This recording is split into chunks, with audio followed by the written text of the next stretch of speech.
বাতাস, মেঘ, তারপর বৃষ্টি।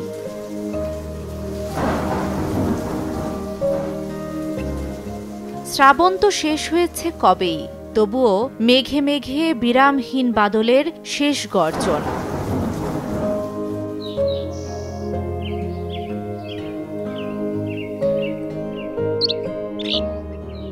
বিলের বুক জুড়ে সবুজের মাঝে ফুটে আছে লাল শাপলা। দেখতে দেখতে গায়ে লাগে সকালের নরম রোদ। ঝকঝকে নীল আকাশের নিচে বৃষ্টির স্বচ্ছ পানিতে পদ্ম আর শাপলার মৃদু মন্দ বাতাসে দোল খাওয়া কানে কানে বলে যায়, এই তো শরৎ।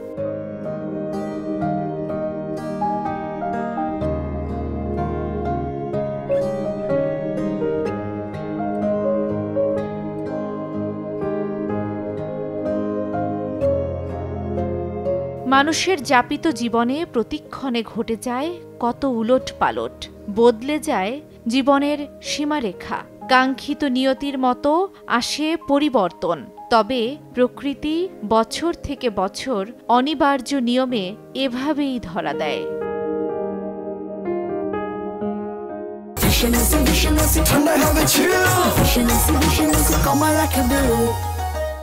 মধ্য শরতে এসে এখনো রাজত্ব করছে বর্ষা। থেমে থেমে হচ্ছে ঝুম বৃষ্টি। কোথাও কোথাও ঘন কালো মেঘে ছেয়ে যাচ্ছে আকাশ। শরতের এই আকাশের নিচে পদ্ম আর লাল শাপলার জীবন হয়েছে আরো দীর্ঘায়িত।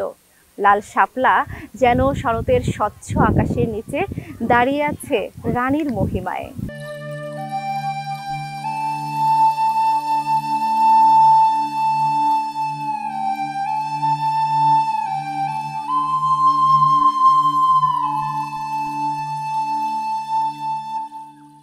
কেবল প্রাত্যহিক জীবনে তো নয়, শরতের শুভ্রতার রেশ বারবার ধরা দিয়েছে সাহিত্যের পরতে পরতে।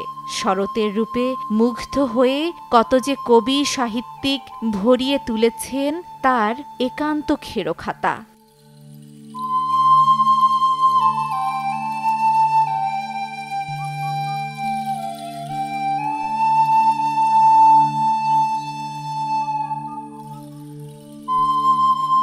আয়না ঝকঝকে আকাশ জুড়ে শিমুল তুলোর মতো উড়ো মেঘ সগৌরবে বলে যায়, এসেছে শরৎ।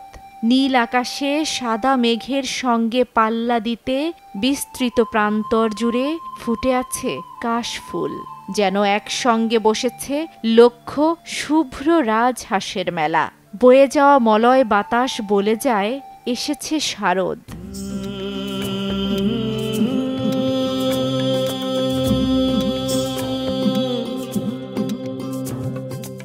নদীর তীরে কিংবা বনের প্রান্তরে নয়ন জুড়ানো কাশফুলের সামনে প্রিয় মানুষের হাতে হাত রেখে পথ চলার ইচ্ছা নেই এমন যুগল পাওয়া দুষ্কর। প্রেমমুগ্ধ নয়ন আটকে যায় তখন কাজল পরা কোনো চোখে।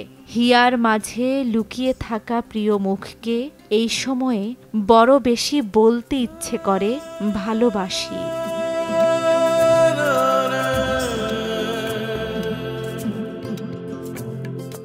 সুন্দরের উপস্থিতি শুদ্ধ করে মানুষের মন, আবার প্রকৃতি আট পৌরে মানুষকেও করে তোলে ভাবুক।